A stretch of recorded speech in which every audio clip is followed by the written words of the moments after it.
цацхан хүүхдүүдэд иргэний ёсцын боловсролын шинэ хичээл хэлж байна. Өнөөдрийн хичээлийн сэдэв магтах үгийн дал, муулах үгийн ил гэсэн монгол зарчмыг ухааръя.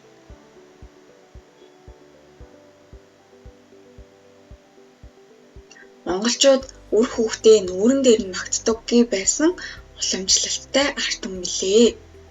Яман явсаар ам нэвэл өөрийгөө өргөнд өгүүлгэх зуршилтай болно. Улмаар уулсын дээрх уулс мэт овоож, үүлний дээрх үүл мэт хөвсөөлгөн бодож, өөрийгөө хий хоосон хөрөгдөх гэмтээ гэж хэд цээрэлдэг байжээ.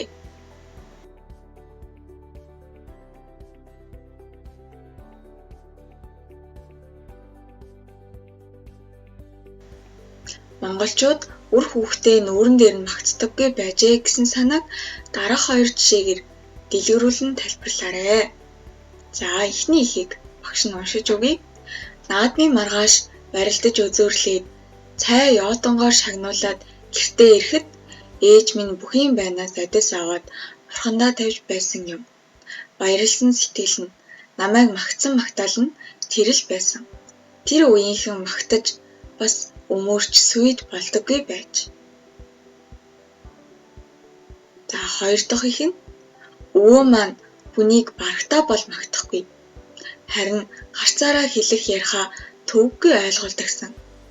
Харин эмээ маань намайг сайн энтэр гэж нүүрэн дээр минь хэлэх гэж ээж аавд маань эсвэл айлын эмээд миний хүү гэдэл магтдаг байсан юм билээ.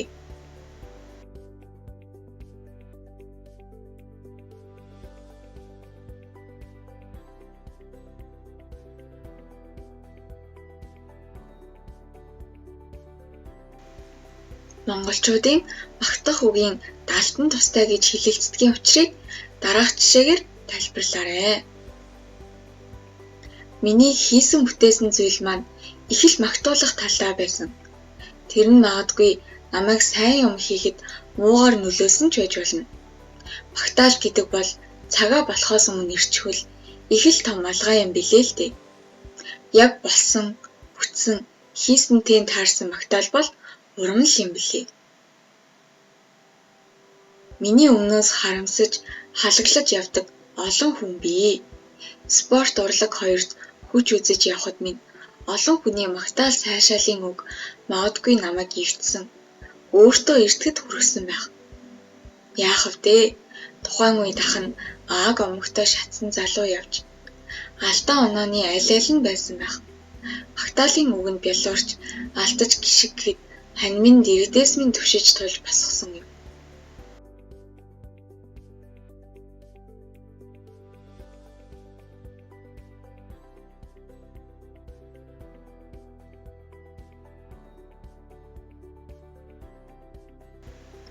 Өөрийнх нь сайн сайхны төлөө ил хэлж байгаа хайрын дотроо халан гаднаа хатуу хутуу үгийг төвчээртэй сонсож, төвчин өнгөрөөж сурах хэрэгтэй.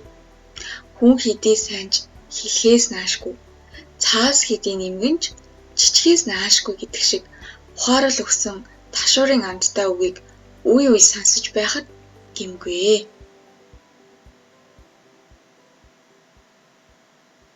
За, дараах үгийн утгыг тэмдэгтээ тайлбарлаж хичээрээ. Нэгт улаан нүүрэн дээр нь хэлэх. Хоёрт хэрчих юмыг эрен дээр нь хэлэх үгийг нүүрэн дээр нь. Гуравт үг хэдий хатууч амьдралд тустай.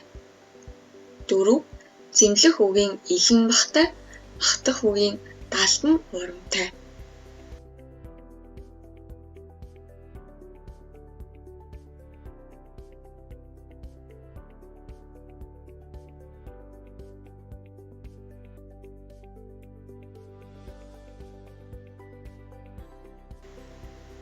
Өнөөдрийн хичээлийн дүгнэлт монголчууд эртнээс хүүхдүүдээ үгээр хүмүүжүүлдэг байсан бөгөөд хамгийн гол нь үг даах арга ухаан сурлах нь чухал юм аа.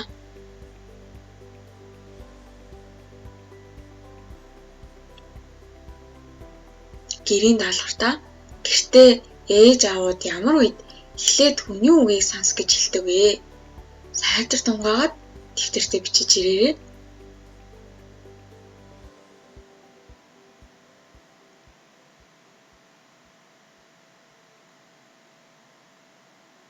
Анхаарал хандуулсан хүүхдүүддээ баярлалаа.